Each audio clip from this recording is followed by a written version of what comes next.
Assalamu alaikum. Alors aujourd'hui, nous allons nous approfondir un petit peu sur l'induction et l'électromagnétisme. Maintenant, ici, euh, on voit donc le rail de la place ici posé dans un plan incliné. Donc, compagnie, donc nous avons attaché ici donc un fil. On est donc ici donc autour de la poulie. Nous avons ici encore un ressort permettant donc que lorsqu'on met le système en mouvement, la tige va s'osciller entre les rails. Alors le but c'est quoi? C'est de déterminer l'équation différentielle régissant le mouvement du système et aussi en déduire les caractéristiques de l'oscillateur et en déterminant effectivement donc l'amplitude de XDT. Alors maintenant donc je vous laisse un petit peu lire l'énoncé, on va se retrouver dans quelques secondes. Alors, on va résoudre ça vite fait. On va pas perdre assez du temps puisqu'on a déjà trop traité d'exercices liant donc les rails de la place. Alors, déjà, pour établir l'équation différentielle, donc voici le système. Alors, on va considérer en premier temps que la tige donc, se déplace donc suivant le sens du vecteur vitesse ici. Alors, qu'est-ce que nous allons faire? Alors là, lorsque la tige se déplace, il y aura donc phénomène d'induction électromagnétique. On est d'accord?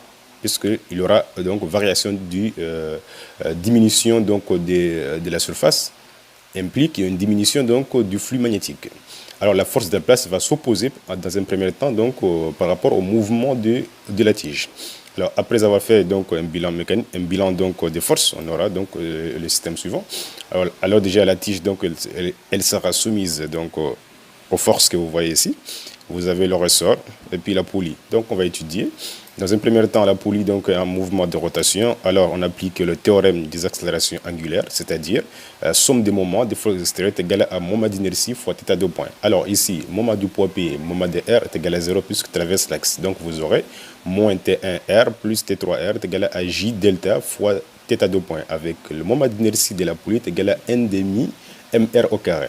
Alors, après avoir donc factorisé par R, donc vous aurez la relation suivante, sachant que θ de point est égal à l'accélération linéaire sur R. Et là, vous pouvez avoir R fois R sera R au carré, vous pouvez simplifier et vous aurez M, la masse de la poulie, fois A, qui est l'accélération linéaire, sur 2. Relation numéro 1.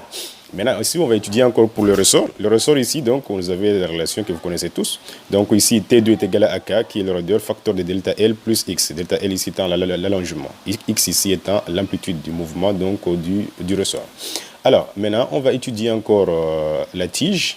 La tige AB, elle est soumise à son poids P, à la force de la place, ici, donc, qui est horizontale, faisant un angle bêta par rapport au plan incliné. Pourquoi? Parce que tout simplement, le champ magnétique est vertical.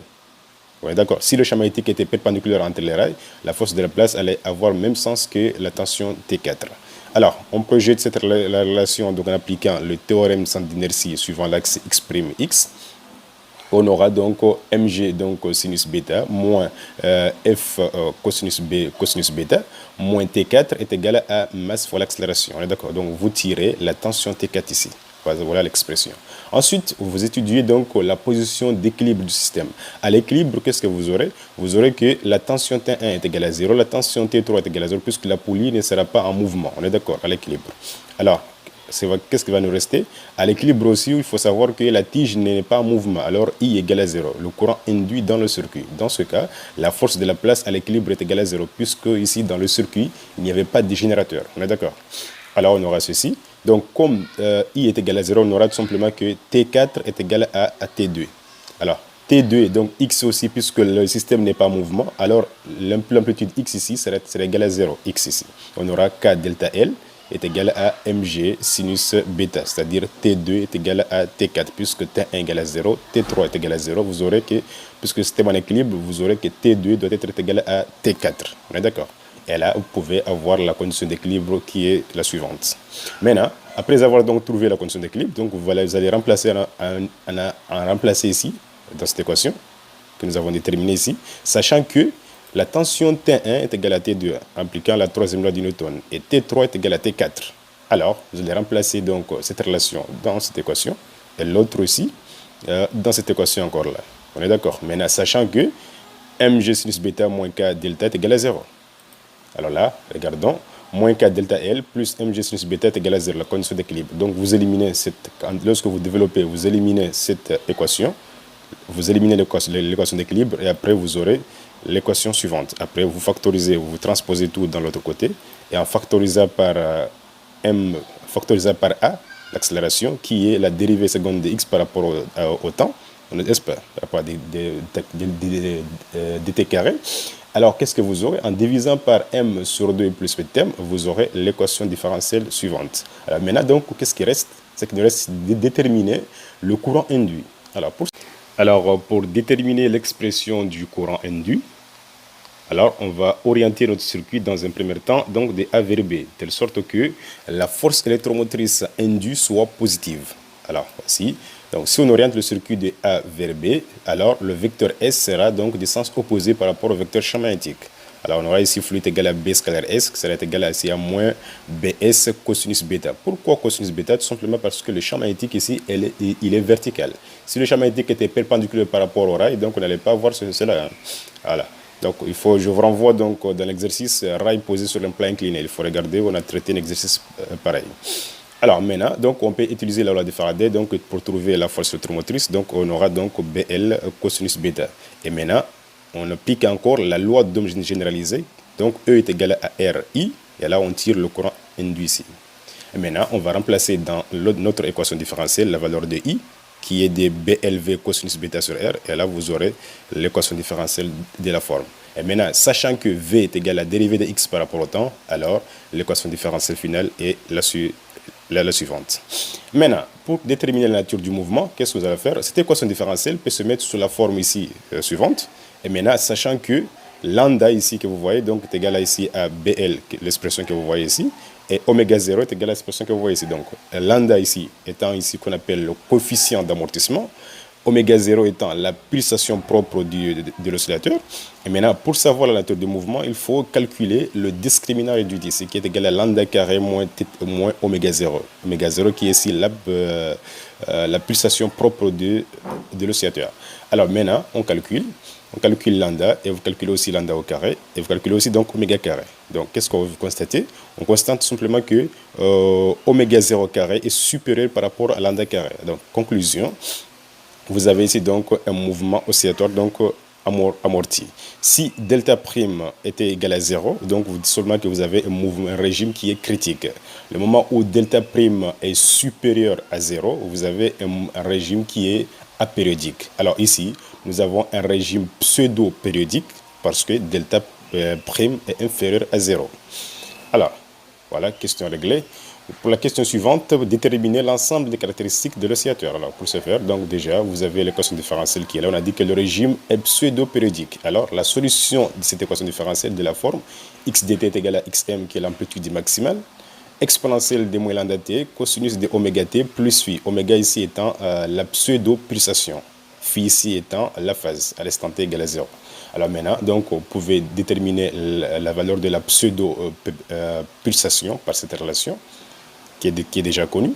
Alors maintenant, on commence par déterminer les éléments les caractéristiques de notre oscillateur.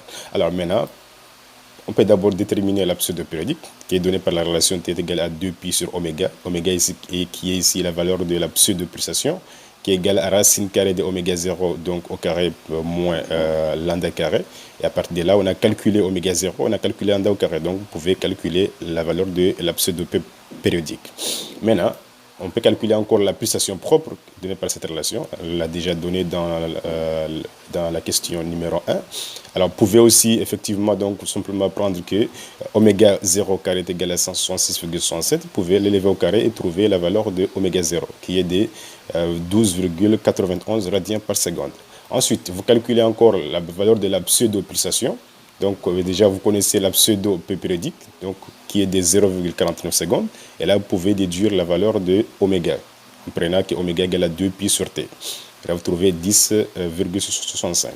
Ensuite, vous déterminez encore l'amplitude maximale. Alors, je rappelle que cette amplitude-là, elle est déterminée à partir des conditions initiales. Alors, notre système, on a dit qu'à l'instant t est égal à 0, on a écarté la tige d'une amplitude x0 est égale à 5 cm. Alors, du coup, la vitesse à l'instant t égale à 0, sans vitesse initiale, on est d'accord.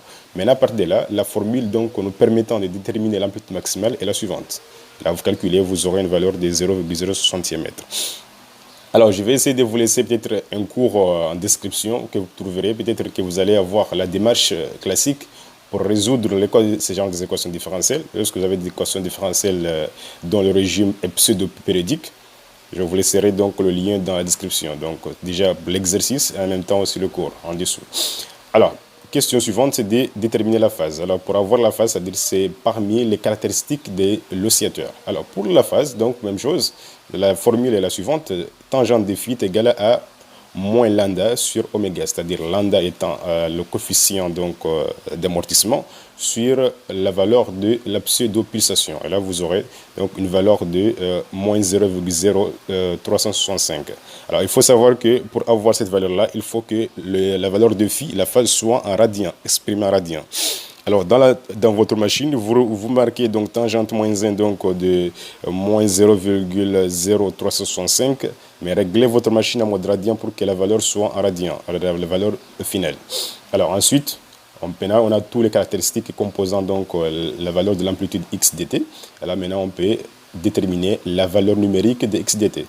Et vous avez la valeur suivante. X dt est égal à 0,061 exponentielle de moins 0,389t, cosinus de 10,65t moins 0,036. On est d'accord? Voilà l'expression x dt, donc de l'évolution de la tige, puisque la tige va osciller. Vous voyez bien que nous avons ici donc un mouvement qui est oscillatoire amorti. Alors les amortissements ici sont tellement faibles, comme vous le voyez, qu'on avait trouvé que lambda était égal à combien? Était égal à 0, quelque chose. Hein.